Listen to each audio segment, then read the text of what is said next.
Recording is on. And we are live. Welcome everybody to another episode of You Know What? Let me just say podcast. I am your host Ray. With me as always we have Fada. It's war on these shea butter Twitter feminists. And we also got Judah Reese God. Special guest, reaching for the stars. Don't reach too far because you might burn your hand. Yo, how y'all doing tonight? Uh, I'm alive, I guess. I'll also second that statement. Yeah. And I guess I did it again.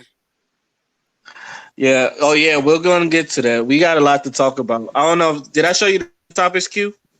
No, you didn't. Doesn't All matter. right, I'll make sure. All right. What do you want to start with? Y'all want to start with Trump getting acquitted?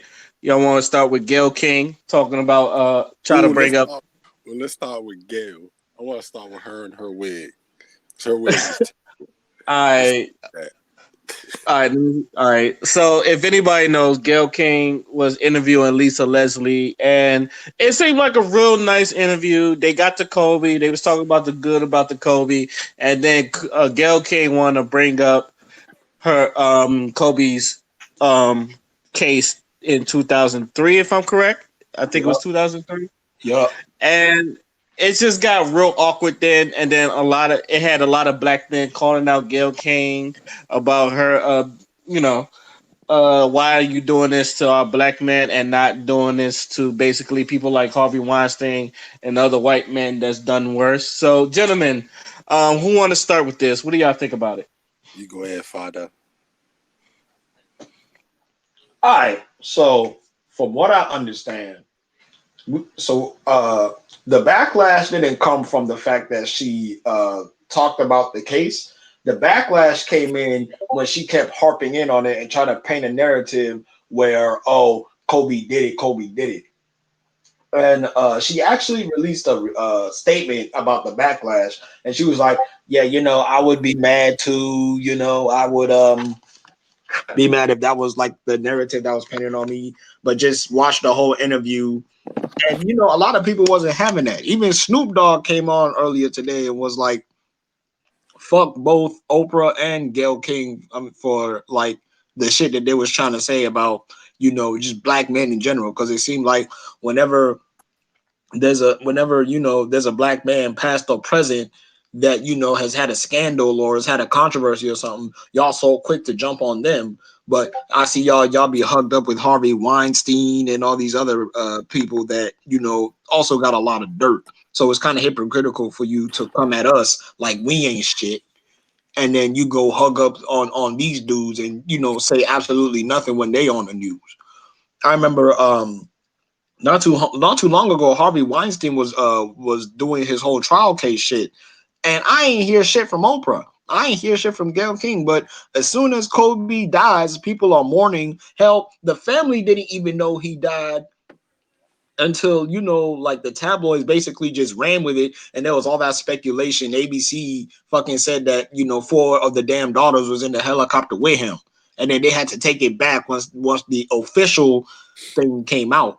So there was a lot of miscommunication, mishandling on that very, very tragic event. And for Gayle King to go in there and, she was conducting an interview, that's fine. She was asking questions about the case, that's fine. But when you watch that clip again, you could see she was saying shit to kind of demonize Kobe. And I'm like, yo, bro, this man hasn't even been buried on the ground yet. Can we at least grieve? Like, it's still very raw. This dude ain't been dead even 2 weeks. Like, let us grieve, like it's still very fresh for us. And we want people to remember the good things about Kobe. We want people to remember this wasn't just a basketball player. This was a human being. This was a father. This was a brother. This was, a son. So you wasn't having all this energy and wasn't saying all this shit when when he was still alive and kicking the day, when he was coaching for his daughter's basketball team, when he was investing in all these different companies that he was doing, when he was being a father to his kids. He just had a newborn not too long ago. But now you wanna now you wanna bring that shit up when he's dead. That's not the type of energy that we're going for now. And I feel like us as black men, we're starting to see a lot of us resist this narrative that's painted on us through these proxies like R. Kelly and Bill Cosby and other people, and Russell Simmons and other people like that. We're starting to reject this narrative that because they done did some shit, we're supposed to help. We're supposed to like, be a representative of that. And we're like, nah, we're not. We don't fucking condone that shit. But you're not gonna sit there and make us the. You're not gonna sit us and you're not gonna sit here and make us the face of something that we already denounced in the motherfucking first place. So that's all I got to say on that. Go ahead, Q. Well, me personally, let me start off by giving my respects to the late great Kobe Bryant. Okay, there we go. So first of all, let's start off by saying Kobe was acquitted. There was no proof. There was no evidence. There was nothing to prove that he had those allegations were even true. So the fact that the case was even brought up was disrespectful in the sense of you're trying to paint this narrative on this man based off of things that you're basically you're going in a closet looking for something, what I'm saying, that's supposed to be in the trash can. It's supposed to be gone. Nobody has talked about it in years. You know what I'm saying? It hasn't been brought up in forever. Nobody has brought it up. No one, not one person has brought up this incident, this case, this situation since anything has even started. Since his death, before his death, we were celebrating Kobe. Kobe was being celebrated in so many different ways before he left. He's going to be celebrated again. And for you to go out your way to ask a close friend of Kobe Bryant, who basically came up and lived almost in an identical career path as Kobe Bryant, breaking records and winning championships and in LA and living up to the hype. It just seemed like it was all staged. It was all planned. You know what I'm saying? Everybody knew what was going on. She had a response. You know what I'm saying? Just in case things hit the fan and didn't work out. It was all of this was planned. I'm very like I'm so upset that at this even when a black man is dead, gone with his daughter and seven other, eight, maybe eight. I think it was eight other people on a plane. You talk about a fucking allegation that was acquitted almost 15, 20 years ago. This this wasn't something 3, 4, or 5 years ago. This was quite some time. So it just shows how difficult it is to be a black man, because even when we are successful, even when we give back, even when we show that we can be fathers, we can be entrepreneurs, we can be businessmen, we can be idols, we can be these figures that people look up to. It's still not enough for anybody in this world, because they'll always find something to make us look so much worse than what we are. And I just feel so bad about Gail King and her wigs and her hairdresser, because they all look bad right now. I feel like everybody said what they needed to say at the right time. They said what was genuine from their hearts, even if I feel like everybody said it, the most honest way they could. At the end of the day, it was wrong. It was fucked up. I don't mean to. I'm sorry. It doesn't register why I felt like a black woman would even do these things. I don't even want to talk about Oprah, because it'll be another 30, 45 minutes talking about Oprah Winfrey. So we're just going to stick with Gayle King right now. You just understand that, she's just another figure of people who are against their own people to be on in another stratosphere to make us look bad so they can look better. This is another obstacle we go through here. And that's it.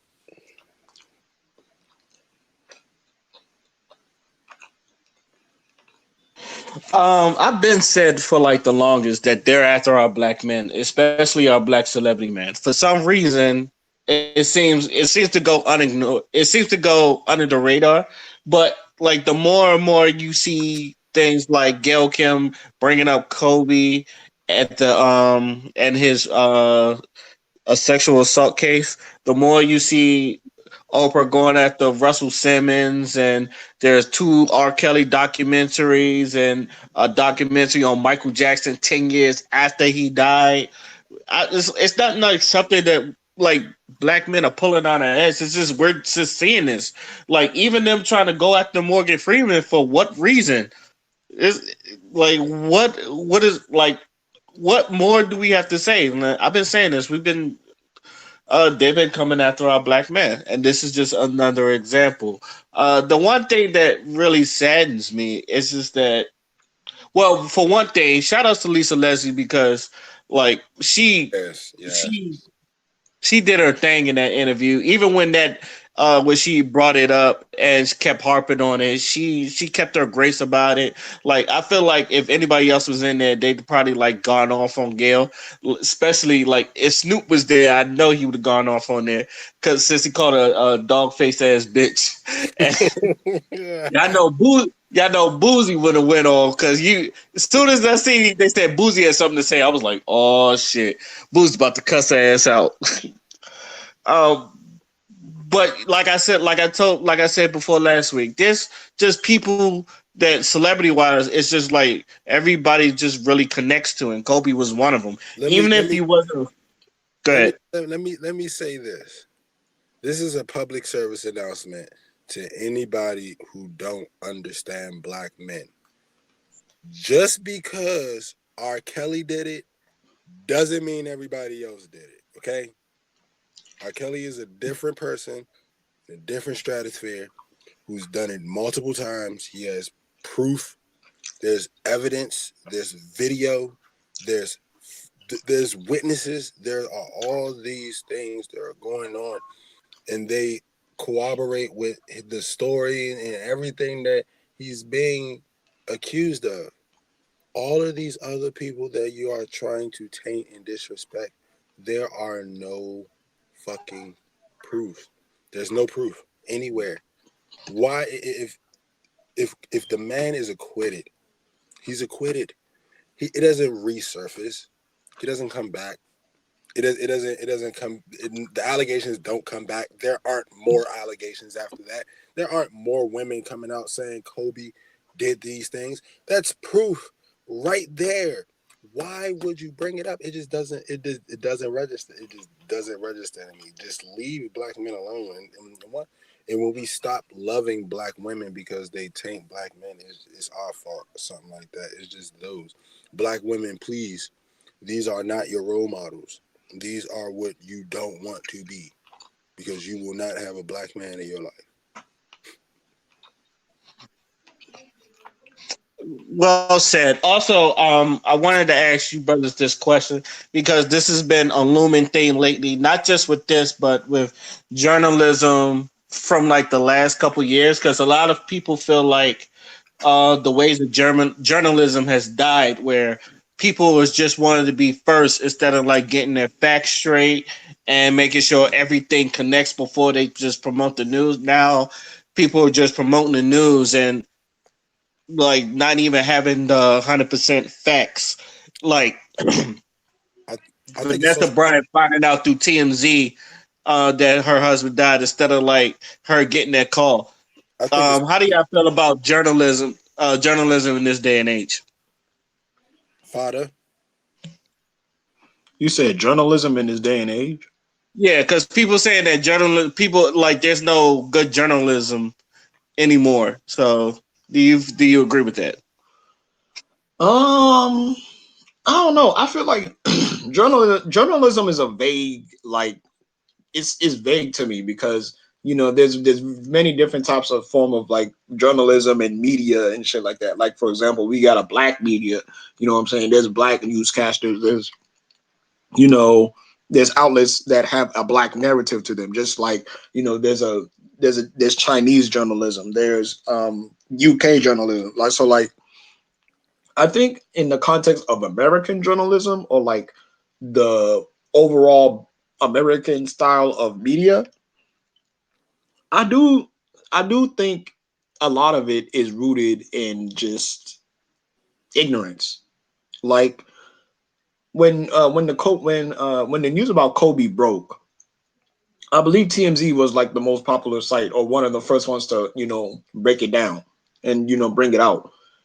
And then when they did it, all these other news outlets jumped on it, and then they started putting in more information, just like I said earlier with ABC saying that all four kids was in the helicopter. And when you have shit like that that's going on, are you even reporting the news anymore, or do you just want clicks? Do you just want more subscribers? Do you just want more people to you know get your shit trending when it should be the news that should be trending in the first place? And the only reason why it was really trending for real, was because Kobe and Gigi were both on that helicopter. Now, granted, yes, it still would have been tragic if they weren't on that helicopter, but that's how the media does things. The bigger the name, the more clicks, the more opportunity there is to embellish it with shit that's gonna make people want to hear it, and then that shit gets popping on social media, and then you got all these motherfuckers talking about shit that didn't even happen.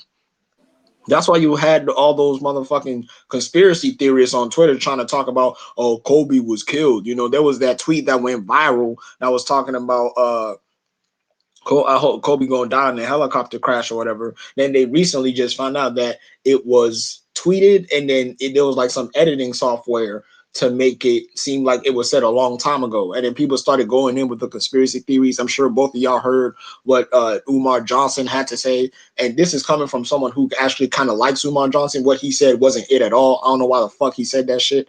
But anyway, besides the point, there's still a lot of information. When something happens, the information has to be processed before you bring it out.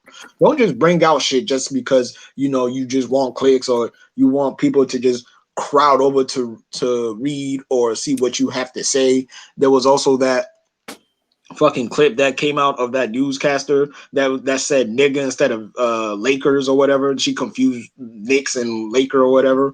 And a whole bunch of people were going in on her, and then she did that apology talking about, I would never say no shit like that. I mean, but you said it now, so you just gotta hold that, regardless of whether it was a mistake or not. It was said on national TV. You gotta hold that, and you gotta be held accountable. I So, don't. Father, I got a question. I got a question for you, Father. What's up? Would you consider social media to be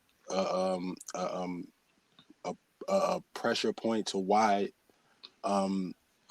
newscasters and people like TMZ, the reason why things like circulate so fast? Because remember, there was a day and age when you had the time to find out the actual facts before you went and told so fast, and you went and shared the information. Because if you go back, you know like if you when you heard stories about, like, okay, when other let's say another celebrity died, when you heard Aaliyah died, right then and there, as soon as you heard that she died, you knew there were more people on the plane, because the information, there was time to process and actually get the actual information out. But when you have information today, you get bits and pieces time after time after time. So it's more like it's teasing you. So first you'll get okay, Kobe was in a helicopter, and then you'll get Kobe was in a helicopter with one other person, and you'll say Kobe was in a helicopter with one other person and all his kids. So then you get the assumption that it's Kobe and his wife and his kids, and then it's like, no, it wasn't his wife and his kids. It was Kobe and Gigi. And then you think it's Kobe and Gigi, and then you find out it was Kobe and Gigi and like five other people. Like it started off with 6, then it went to 9, then it went to 4, then it went back to 9, and it was like it was the fact that clear information isn't being brought because there isn't a time period where you're able to collect the information instead of being trying to be the first person to get the information out. Would you say that social media is the reason? Actually, yeah, I agree that social media is a big reason of that. And the reason why is because when something trends on social media, it's everywhere and not just on that one social media platform alone. It's in almost all of them. I remember when the news broke, Twitter actually got like slowed down. Like it was actually really hard to get Twitter crashed. Like it was hard to refresh the pages because everyone was reacting at the same time. And then not only that, it's like you said, we didn't have all the full information. So there was a lot of shit being said at the same time. People talking like, and I know because I was one of them. At first, I didn't believe it because you hearing about Kobe.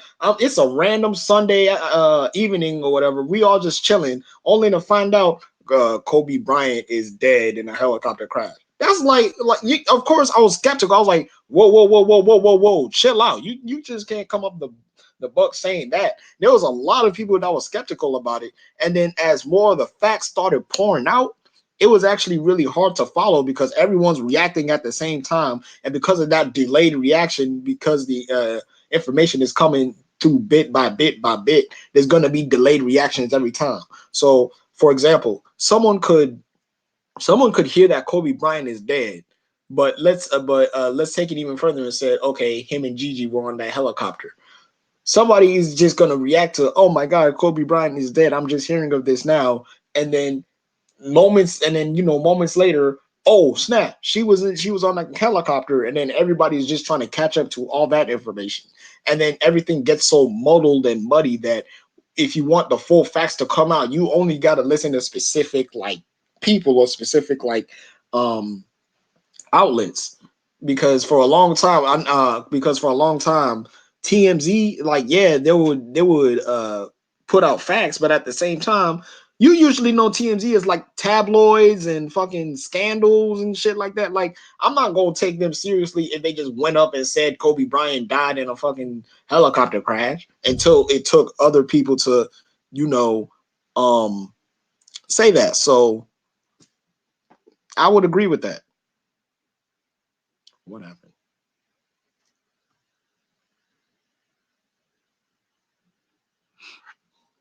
That's all I got to say on that.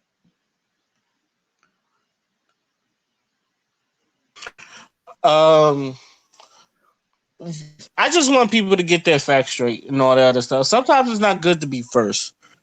Sometimes, can you hear me? Yeah, yeah. Uh, Sometimes it's not good to be first. Sometimes you just have to have your shit straight before you know you put it out there. Make sure like the information you get is legit, because like I feel like if you're going to put something out there, not just your word is going to be, hey, people are going to be hanging off on your word. It's just like the boy you cry wolf. It's like you have a responsibility to put things out there and like just and then everybody's gonna be following your words and all that stuff. If your shit is correct, then people are not gonna trust you with your words no more. So with that, what I say with journalism, especially like today with the free Bill Cosby, that was trending on there. I know Snoop was talking about free Bill Cosby, but I was looking through there and everybody was talking about how he was a rapist and how Bill Cosby admit to raping people. And then you had people in there that was telling you no, during the deposition, he actually did not admit to people raping on there. And then people bring this one article that I seen all the time where they misconstrued his words.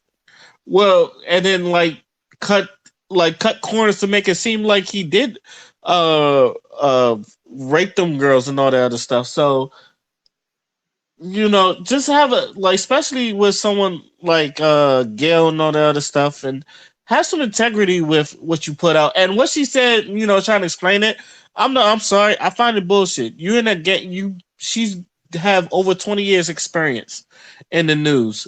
You know that like if you say something spicy or you ask a spicy question like that, that's gonna be put on there because that's what everybody wants to see, the spiciness. So I don't think nobody's really, really, really believing what Gail said. And I feel like a lot of people feel like she's full of shit. And I feel like her feet should be put to the fire. So I guess you got any final words on that before we move on to our next topic? No, I think we pretty much said everything that needs to be said. It just people need to fucking get the facts straight first before they pop off saying some shit. And if you're going to say facts, don't paint it into a narrative where you're just trying to gain something or put All or right, cool. demonize other people.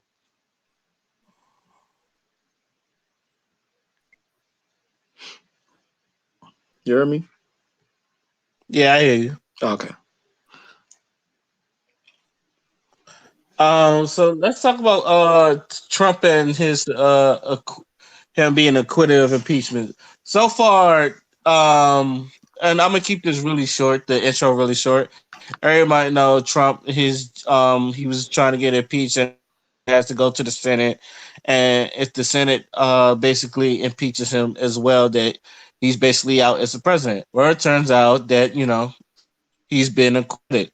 So he's still, as of right now, he is still our president, and he will be on the ballots for 2020 in the election.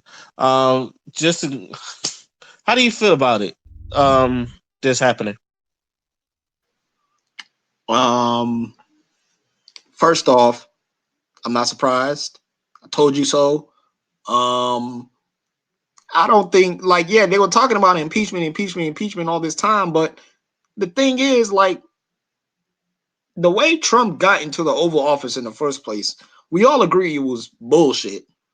But at the same time, I remember when he got elected, there was a lot of people saying he really only got elected because it was a white lash, because motherfuckers were still salty about Obama being in office.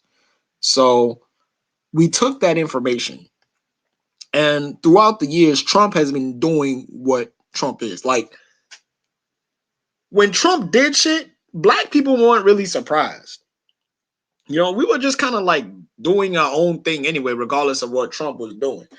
Even if it was he did the Muslim ban. He was talking about building the wall. You know what I'm saying? Denouncing the fact that there were children in cages. Emboldening ICE and white supremacists and shit like that. Despite everything that he's done, black folks in general, as a collective group, we just kind of just kept doing our own thing. You know what I'm saying? We kept opening our businesses. We kept, just doing what we do. And I'm hearing the Democrats, I'm constantly talking about this man is impeding on American justice and he's so corrupt and he's this and he's that and he's this and he's that.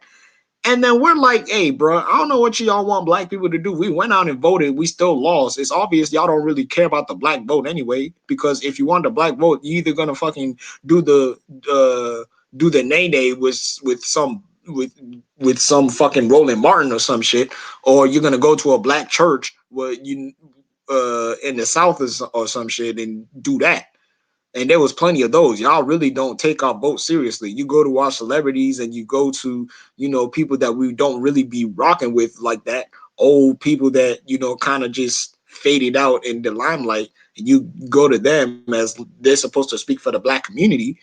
And then, they disrespect us. We don't really like it. But then you take that as us, oh, this is the black vote and we secure the black vote. And then you don't really have agendas for us, but you got agendas for LGBT, you got agendas for Hispanic people, you got agendas for, all these other minority groups. So it's like Trump winning was honestly, Trump winning didn't even really affect us that much. Like now that I think about it, yeah, of course I'm not a Trump supporter. Like I don't agree with any of his antics. I'm pretty sure a lot of black people in general don't even really like Trump, but he's not a threat to us as more as he's a threat to Hispanic people or Muslim people. So those people got to worry about Trump a little bit more because he singles them out. But it's like with black people, we were already disenfranchised anyway. So there's nothing new that he can do to disenfranchise us even further. Even if he went up on national television and said the N-word, like we wouldn't even really be all that surprised because we've dealt with stuff like that before. We've dealt with the disrespect, but we've dealt with it. So it was interesting to see how the Democrats really mobilized into this whole impeachment thing. And, because They won the House back, but they didn't win back the Senate. And if you look at the voter demographics of those, the only reason why the Republicans won the Senate was because of majority white women. White women, I think they were like what 53% of the vote for Republican Senate seat or whatever. I remember reading something like that, and they were getting blasted and slandered all over the place because they were the ones that put Trump in office. And then not Trump in office, but like they put the Republicans in the Senate.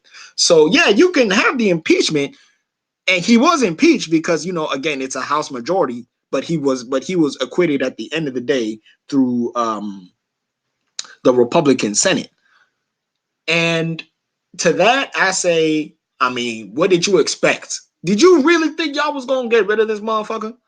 Did y'all really think y'all was gonna get rid of 45? 45 sat in that fucking office every day, knowing the Democrats wouldn't be able to do nothing. All he would have to do was just deal with the temper tantrums, deal with the slander, deal with the fact that like most liberal people in America, they want that whole "we are the world, kumbaya, a rising tide lifts all boats," that rainbow coalition, people of color bullshit. And that doesn't really help us black folks either. So we're kind of just looking at both the Democrats and the Republicans as like full of shit. And the liberal black people, we just kind of distance ourselves. People like the Rude and all those other shea butter feminists, POC type people. We just kind of leave them alone.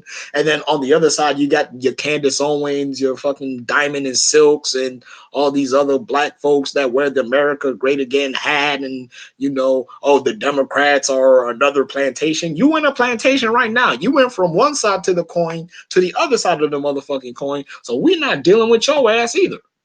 So in terms of Trump getting like impeached, all right, he's impeached.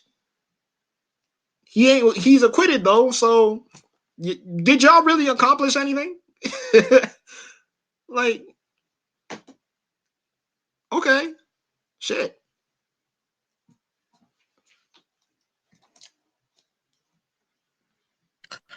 I feel that Trump just feels like he's invincible, like nothing could touch him, and he should.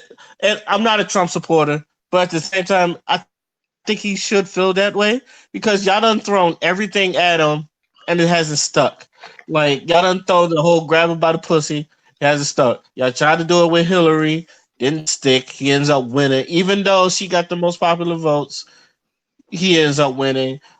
He was doing stupid shit in the office, and nobody really ain't tell him what. He was like, "This is why, like me and father used to say, Democrats are pussies." I just feel like this is just another thing to him. It's just like, what you gonna do? This is why most people feel like Trump is going to do and I know a lot of people said that don't even support Trump, like me. Like I with this is with what we have to go against it. Yes, I like Bernie Sanders and but people have his skeptics about him. Joe Biden is cool, but people have his but he's still a fucking creep. So it's like we gonna get rid of one creep and then put in another fucking creep. I don't really see America doing that. The only two black candidates is left, Cory Booker and Kamala Harris, and they're both out. I don't know about Cory Booker, but I know Kamala is out, and we didn't trust them either. So nor we didn't think that they was going to beat Trump. So I just I know he's just like feeling on top of the world. It's like he can't really get touched and all that other stuff. So and that's really scary because he's going to do more dumb shit that people are just going to complain about, and he's going to be like, "Well, what the fuck you going to do about it? I'm the president. I do what the fuck I want. If I want to send y'all to war, I can't do it." So like father, I saw this acquitted him being acquitted coming. I think a lot of people saw it coming, but we kind of like I kind of like put hope in there because I feel like the Republicans was going to maybe have someone in line better than Trump, but it seems like they're not. They roll with their boy, and I don't know, black people. I know we like ride for each other, but the white supremacy folks, they are really riding for each other. So I feel like even though our unity is good, I feel like it got to be as strong as theirs, just so we can at least compete because this shit's looking bad. Anything else you want to add on before we move on to our next topic? Nah, you pretty much hit it on the nail on the head. No, when them white supremacists get on code, boy, they get on motherfucking code. And Donald Trump knows at the very end of the day he does sympathize with white supremacy because a lot of his talking points and a lot of his policies end up, helping them out. So he can deny all he wants. Oh, I'm not a white supremacist. I don't like the KKK or whatever.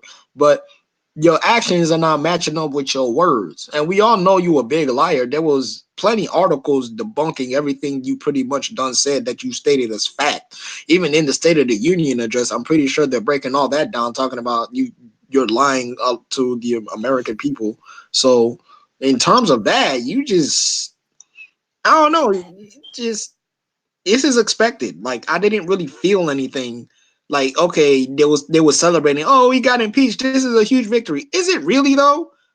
Because he's impeached, but he's still in office, and of course, it's going to go to the Senate. They're going to vote on it. But did you really fucking expect them to remove him from office? You cap it.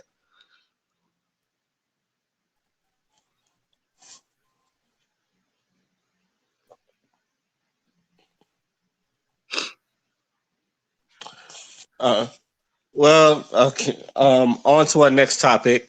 Do you want to talk about the Johnny Depp situation? Do you know anything about that? Bits and pieces, but not fully. Okay, okay. For what because I'm kind of figuring this out too, and I kind of like found out about this. I did not know. First off, I didn't know Johnny Depp was married. Also, I didn't know he was kind of like looked bad upon for domestic violence.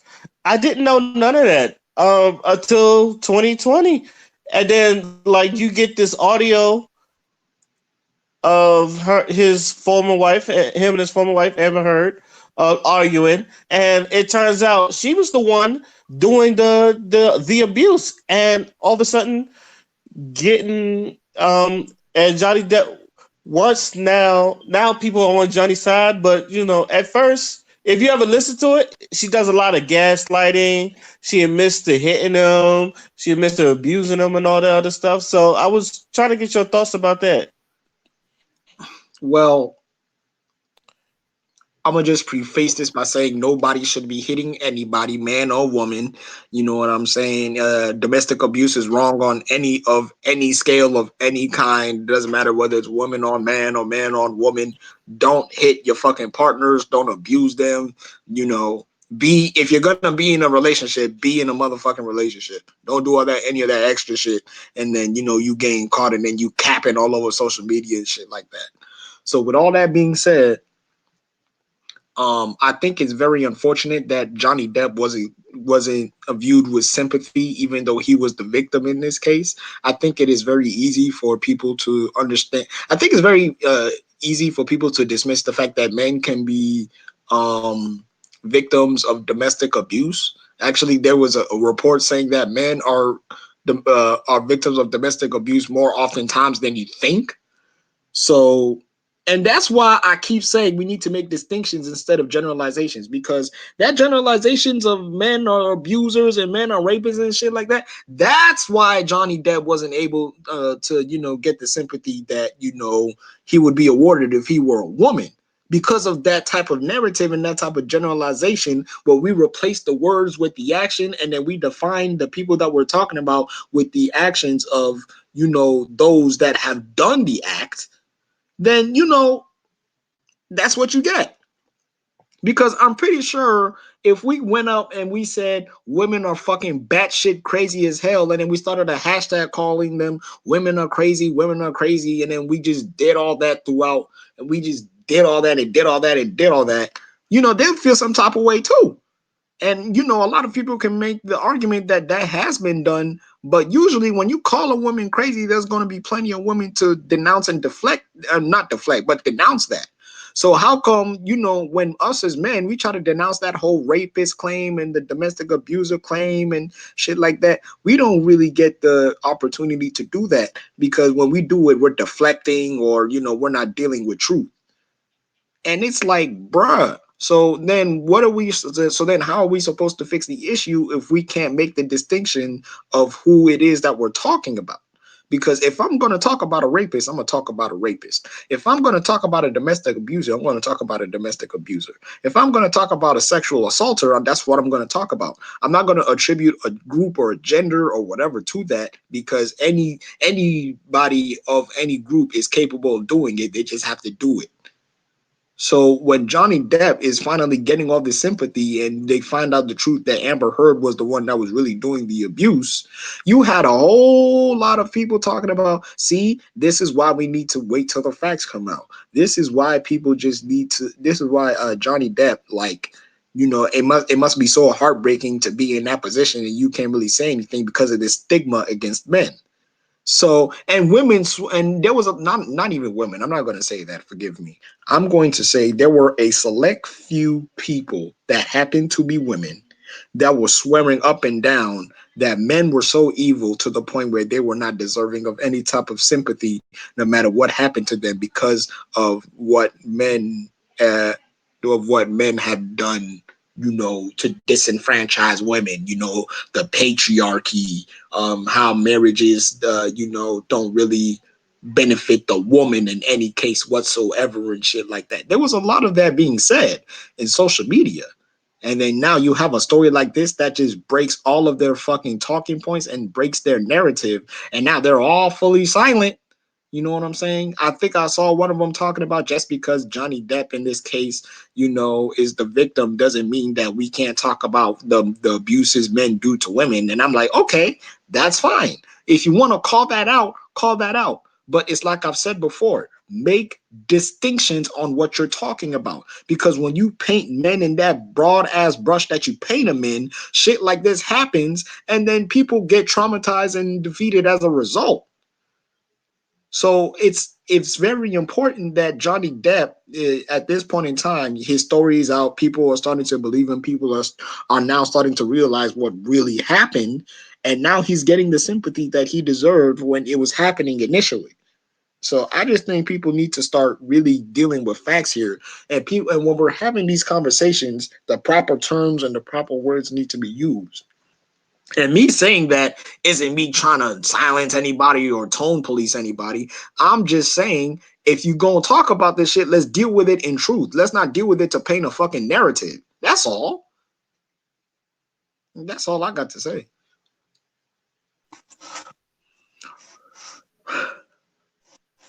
Well said. First things first. I know I get into an argument with this, where people's like, anytime where I defend, or I will say, I know that person well. He wouldn't do nothing like that. And when people say, "Well, you don't know who the person really is," behind closed doors and all that other stuff. I find that I've always found that argument bullshit, because I feel like if you know somebody real well, like, you can see traits of them that maybe other people don't see. Like, if you know, like, that person is not a molester or abuser, or like he wouldn't hurt a fly and all that other stuff, you would tell somebody. But everybody always be like, "Oh, you don't know who he was," when the lights. Nah, there are people that you just know that they would not hurt a fly if you like, whether he was in your face or he was by himself. Johnny Depp to me was one of those people. Even when I heard this, it was like, I don't know him personally, but even I was like, he doesn't look like the type to hit women. Now, if you would have said someone like Ike Turner, I'd have been like, yeah, Ike Turner, he slapped bitches all the fucking time. But not no Johnny Depp. Um, I feel, for one, I feel like anybody that try to bash his name and try to put his name through the mud, y'all owe him an apology. And I don't feel like a lot of people are going to. I don't feel like he's going to get that apology from people, which is really sad, because a lot of people do not like admitting that they're wrong. Um, Two, like we always say, make sure we need to have all the facts before really state an opinion. I know a lot of people like to jump to conclusions, but wait till you have all the facts.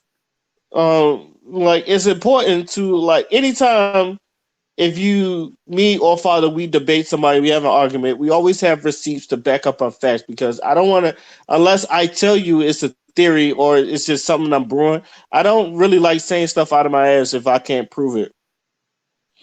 So, as far as this domestic thing goes on, I feel really like it made me really, really feel sorry for Johnny because he, like I said, he seemed like a sweet guy, and I feel like him going through that.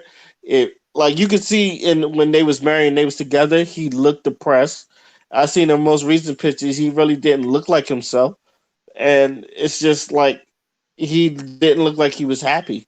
So things like this, I kind of like I feel sorry for him, and I hope he's in a better place. I hope now he's in a better place because a lot of people, especially when you're in a relationship like that, it's kind of hard to rebuild yourself like that. So I'm hoping like he's in a better place. You have anything else to say this before we move on to our next topic? Nah, I think the situation speaks for itself. Don't assume, don't make assumptions, and don't be on that believe shit. Let's support our people, and then wait till the facts come out, then make our judgments and assumptions. Because we got narratives now that destroy any hope of having genuine fucking conversations now. Because motherfuckers just want to fucking be hurt all the time.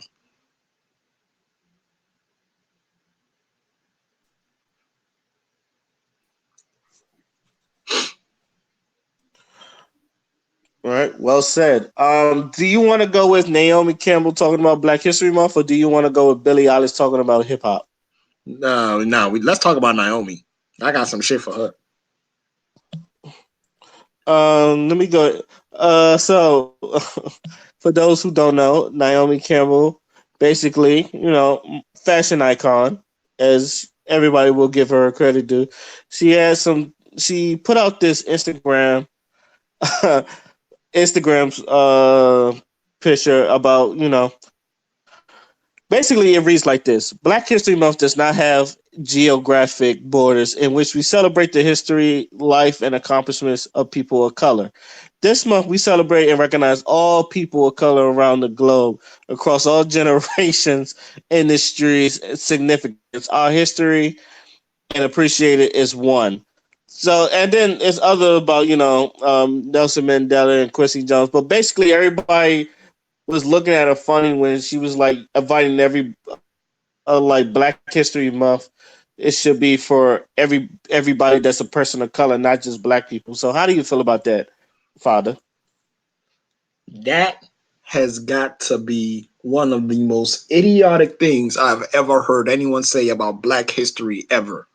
The fact that you got up there and said that shit about how people of color are all of a sudden invited to something called Black History Month is very telling of the agenda, of not the agenda, but of the narrative you're trying to push. That's that whole people of color, we all the world, kumbaya shit that we haven't really been awarded for as black people when we did all the fighting. And last time I checked, when there was a revolution, Haiti was the one that actually backed it up and won and got their people free. And not only that, but there was also record that Haiti was trying to back up other places to get their independence and their revolution on too. Haiti is predominantly black. So with those brothers and sisters, those courageous brothers and sisters, they have, that's a history that we can celebrate. You know what I'm saying? Because I'm pretty sure there have been other revolutions by other groups as well. But when you hear about the Haitian Revolution, that inspired other people, and these are black people. So that shows me that that's a narrative that we can push, that we can say, wait, we did this or we did that. We never really, we were always resistors. You know what I'm saying? And that's a history that we can celebrate. But a lot of these people nowadays, especially a lot of people that consider themselves people of color, a lot of them would rather side with, the white power structure than, fight side by side with us to dismantle the shit. And now, when I say that, I hope I didn't generalize anybody, but there is within the people of color, and by people of color, I'm talking about Hispanic people, Arab people, darker skinned Asian people. Um, with those type of people, they have a closer proximity to whiteness than black people do. So that's why you got a lot of them that, be on that. Some of them be on that racist shit. Some of them be on that little white supremacist shit. And that's very evident when you go into a lot of these different spaces where they reside in. I remember there was a debate going on about how Hispanic people don't really rock with black people like that.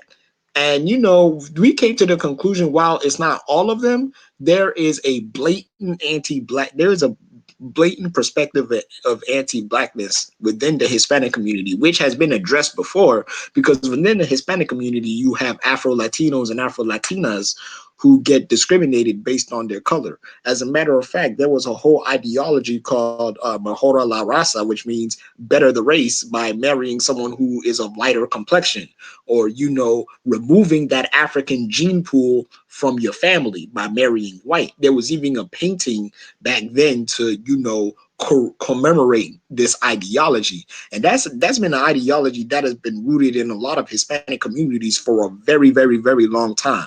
That's why you would have that little stereotypical meme of dark ass black ass Dominicans talking about, I'm not black. Or the same thing could happen with Puerto Ricans. The same thing could happen with Cubans. Very dark skinned Hispanic people who don't claim their blackness because they have been psychologically destroyed by the white power structure.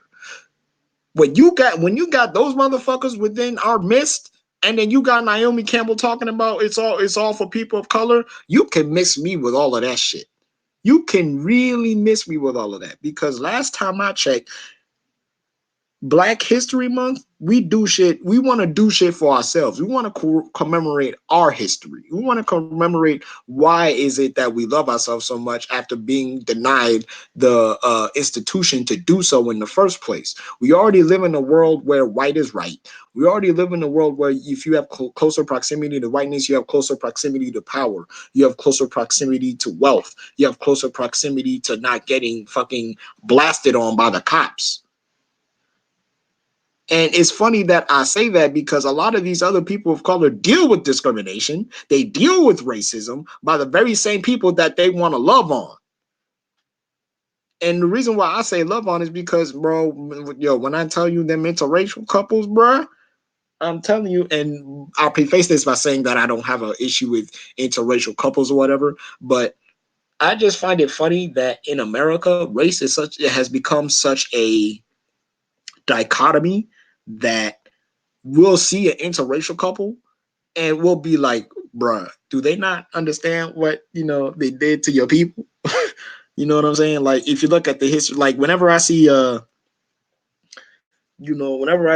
a really, really dark skinned Hispanic person with a white person, I'm like, oof, you know, I don't know about that. You know what they did to your people, bro? You can say your love is love and shit like that. And the individual person may be fine. I'm just talking about the optics of how people would look at that, in provided that they know the history of, the two races or the two groups or whatever, which is something that we can probably get over. But as of right now, there's no real reason to get over it because a lot of it is still fresh. It wasn't a long time ago that a lot of these things happened.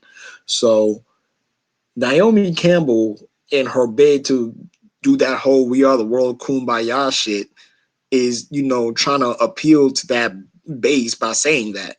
And it's something I heavily disagree with, because these are the very same people that not the very same people, but a lot of those people that are, that don't, or that are ignorant of how discrimination works, of how white supremacy works and shit like that. A lot of those people would throw us under the bus in order to get closer to the proximity of whiteness. And we've seen that so many times. The Black Panther Party, there were Asians in there. I think there were a few Hispanic people in there. It turned out that the Asian that was in there became an informant and was instrumental in dismantling the Black Panther Party, and shit like that. When we're trying to do business with other people of color, you see that there is a blatant disrespect for us. As evidence when black women go to those Asian nail shops and get beat on, or the Arab store owners that be in our neighborhoods and disrespect us and give us that whole hurry up and buy mentality when we're trying to patronize their business, because they really have no reason to, they don't really have the resources to live with the white people, so they come to our neighborhoods and then disrespect us because they view us as less than, because of the narrative that has been painted by white media about us. So it's so many fucking layers that we can talk about when it comes to this shit.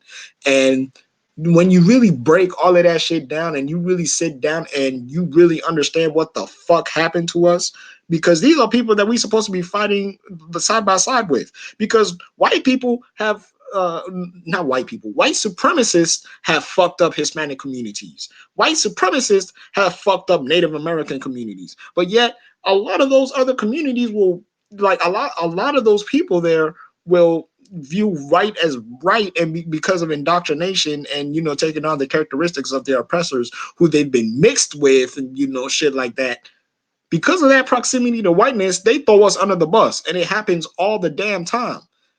And we honor those that are fighting with us, and we honor those that are cool with us. You know what I'm saying? There's plenty of Hispanic people that are about that life. There's plenty of Arab people that are about that life. There's plenty of people of color that are about that life. But there needs to be a distinction between black and people of color, because for far too long the term people of color has been used to undermine our struggles. And then we try to piece it all together and use that whole intersectionality shit. And the next thing you know, they getting shit and we over there getting the crumbs again. So no, Naomi Campbell, I do not want no motherfucking POC representation in Black History Month. I want it to stay blackety black black. We're already diverse as it is. You got Africans, Caribbeans, Afro Hispanics, American blacks. We're already diverse as it is. So let's celebrate that instead of bringing other people into this imaginary cookout, and let's celebrate us for us. They already got Hispanic Heritage Month. You know what I'm saying? Like, we don't need any of that other shit. And that's not to disrespect anybody, but we would just like to be recognized separately. That's all. That's all I got to say. As you can see, Father and I are not fond of the term people of color, person of color. I hate that. I never ever referred to myself as a person of color. I've always referred to myself as a black man, because I that's what I am.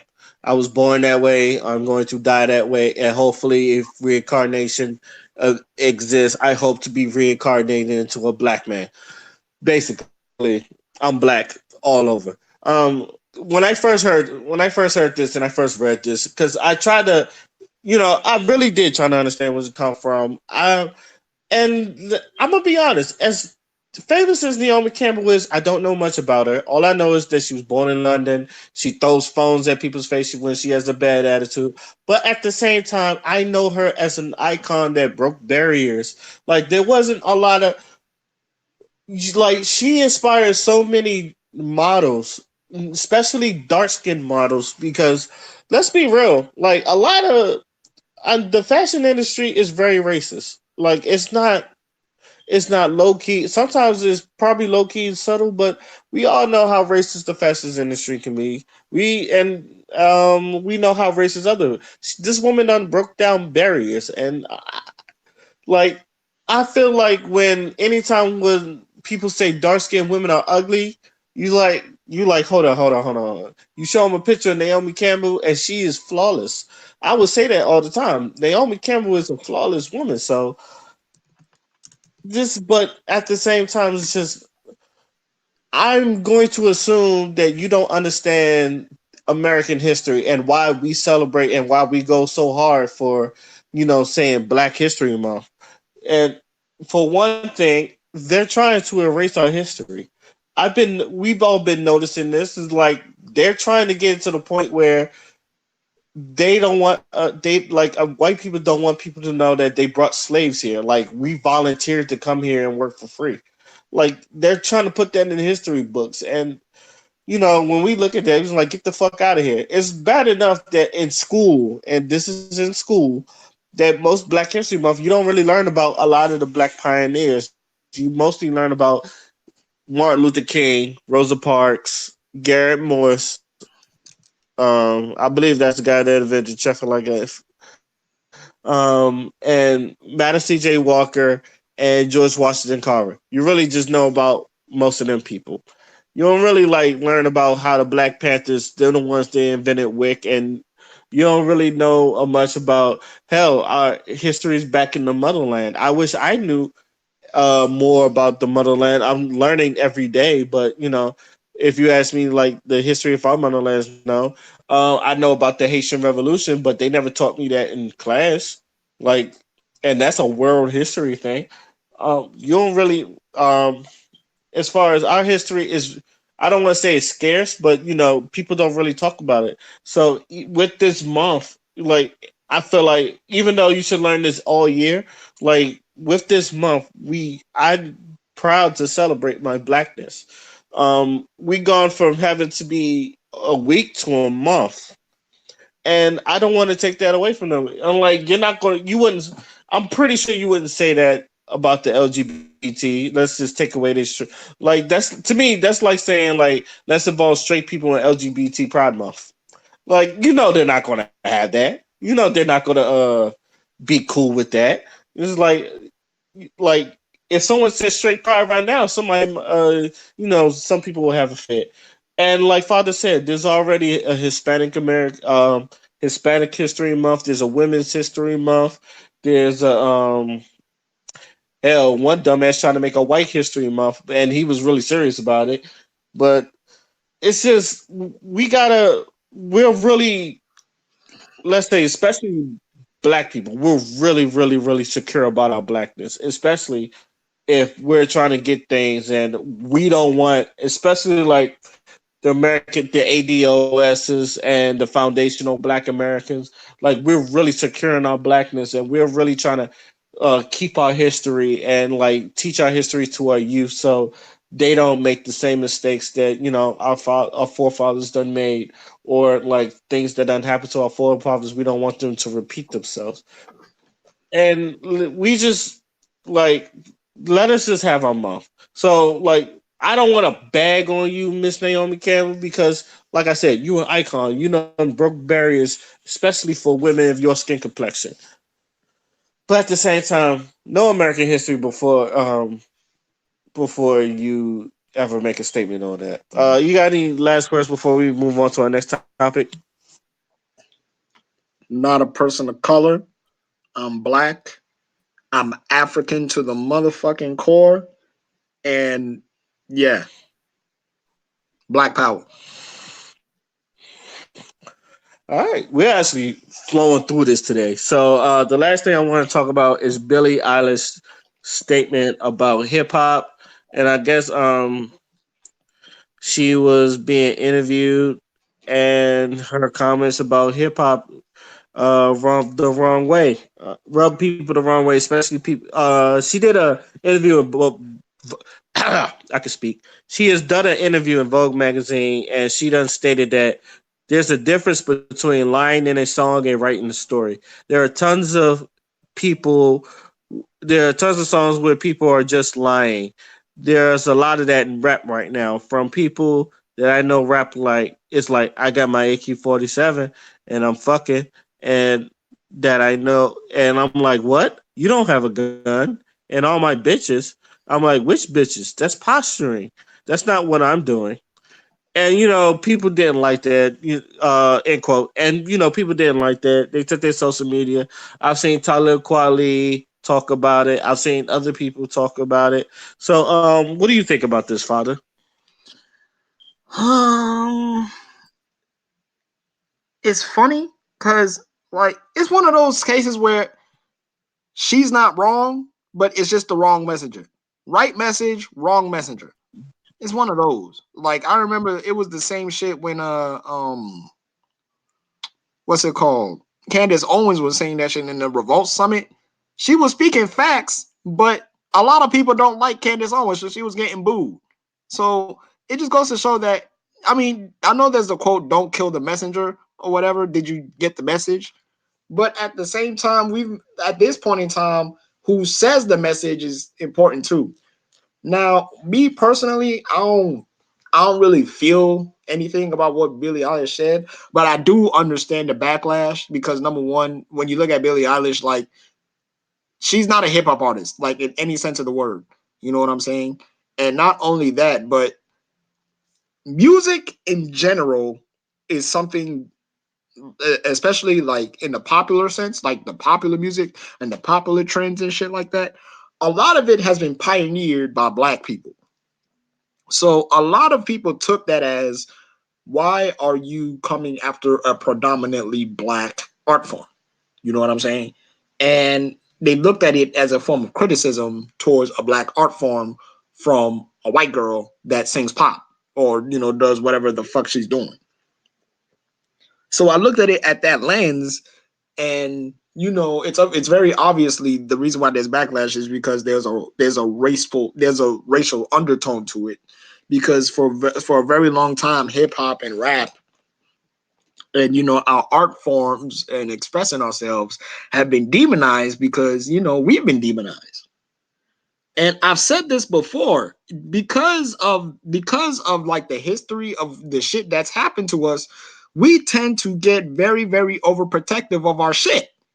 So if someone says something, even if it's factual, if it's not coming from a black person, or if it's not coming from someone that we respect as a black community, then we gonna hound you for it, even if it's facts, because we've gone far too fucking long being slandered and disrespected, and our shit getting infiltrated, and us trying to share shit only for us to receive the crumbs of what we done built in the first place. Like that's just how we are. We just get very overprotective of our shit because we failed to do so before. And there was also a lot of other people that was defending Billie Eilish, saying, "Well, she's speaking facts. Like, what do you want her to say?" And then the counter to that was, "Okay, well, then she should talk about what she's doing. Then she should talk about she should talk about her genre of music. Then don't come at our shit and say there's a lot of liars, because we've been known. We know that there's a lot of niggas that cap on their songs and shit, but that's not the point." Because at the end of the day, the music is a product. We listen to it to invoke a state of mind or to enjoy ourselves, no matter at the end of the day. So if you're gonna talk about lying, let's talk about fucking pop. Let's talk about fucking rock and roll. Let's talk about all of that shit. Because all of them niggas cap way more than we do. It's just our shit just popular as fuck. Yeah, you won a Grammy and you got your shit popping. We respect that. But at the same time, if you gonna speak on that, then it would be better for you to speak on what you know, and not oh, hip hop is this, hip hop is that, because that becomes code word for black people are this, black people are that, because hip hop and rap are predominantly black art forms, right? So me personally, again, I didn't really feel any type of way about it, because I listen to a multitude of genres. Like I'm not a monolith when it comes to my music. I listen to any damn thing that sounds good. But I just found this discussion very, very interesting, because I also referred it back to what happened with Candace Owens. And there was another example I wanted to bring, um, where it was something that was said that was facts, but because of the messenger and who said it, it was demonized, because it wasn't the ideal person of who would said it that people would take seriously. And that's always going to happen, unfortunately. So um in regards to Billie Eilish, you were better off probably just saying nothing. I'm not saying you shouldn't have said nothing. I'm not trying to say it to silence you, but black folks, man, we're very protective right now. So I'm not saying anyone is wrong or right. Your opinion is your opinion, but that's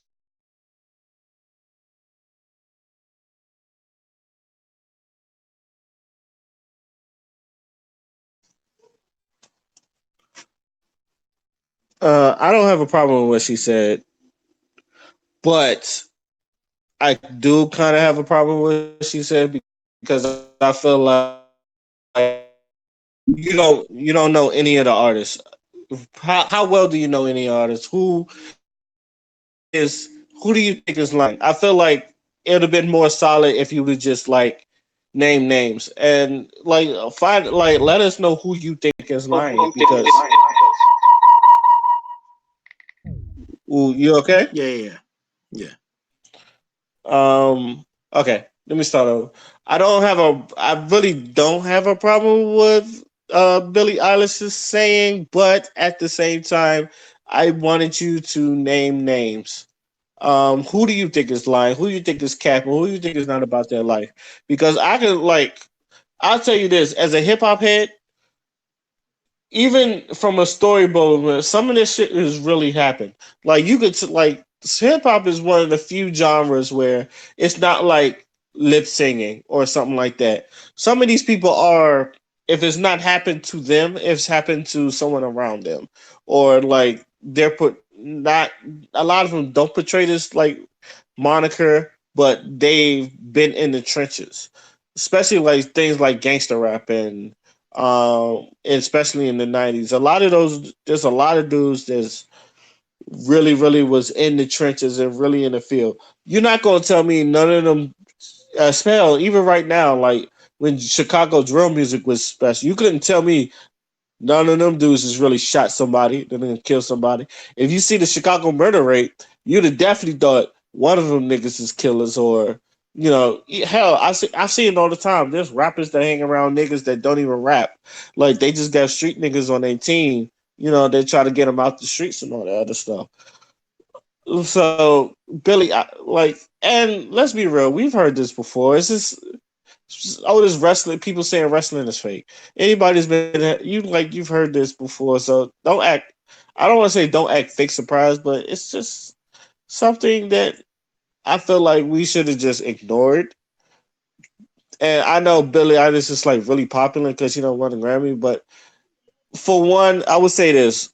For one, I feel like Billie Eilish, if stay out of hip hop if you don't really know about it. But at the same time, people don't get mad because some 15-year-old white girl has an opinion about hip hop that you may think is not true. Because she's not in our world. She is a guest, as Lord Jamar would say. Is there anything else you would like to add on before we get to our final words? Nah, just know your lane. That's all. Exactly. Know your lane. So right now we're about to get to our final words, fathers. It's just you and I. Harlem Heat again. Let me see. Oh, for my final word, I want to give a shout out to Bianca Belair of NXT because that woman is phenomenal. She is like 98% of the reason why I watch NXT. And I just want to shout her out because her Royal Rumble and what she's done prior to that, like not only like for one, she's one of the strongest women I've seen in wrestling, period. And I'm talking about in a world full of Beth Phoenixes and Victorias and Jazz and shit like that. Um She's one of the strongest women I've seen. And then on top of that, number two, just the fact that how she composes herself in the ring, very confident. She can play face or heel if she wanted to. She just got that real. She reminds me of like how can it? She reminds me of like '90s Lil Kim when she was like in her prime and like she was feeling herself and like she was just rapping straight bars in all her song and she was really that. She was really the HBIC Also, shout out to Mia Yim too, but I'm not talking about you. I'm talking about Bianca Belair, the EST of NXT, and I just really want to shout her out because that's a black woman doing the damn thing. She's a that's a strong person. Always, I'm always seeing her improve every single week. She's always making people look good in her matches. Her athleticism is just I can speak praises upon praises upon praises upon that sister. Married to a black man. Shout out to King Tez of the Street Profits. You know what I'm saying? Just Bianca Belair is fucking awesome. That's my beloved sister. I love her.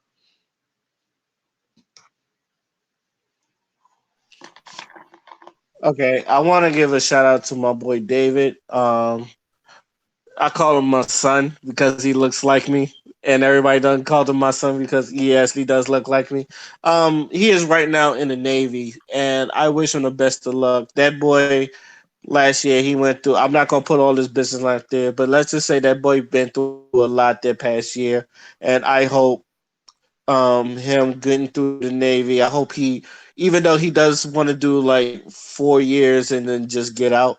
I hope the Navy does him good. It puts him to the right direction. Hell, I hope he gets a 20-year career out of it because I know he's capable of doing that. He's a hard working kid.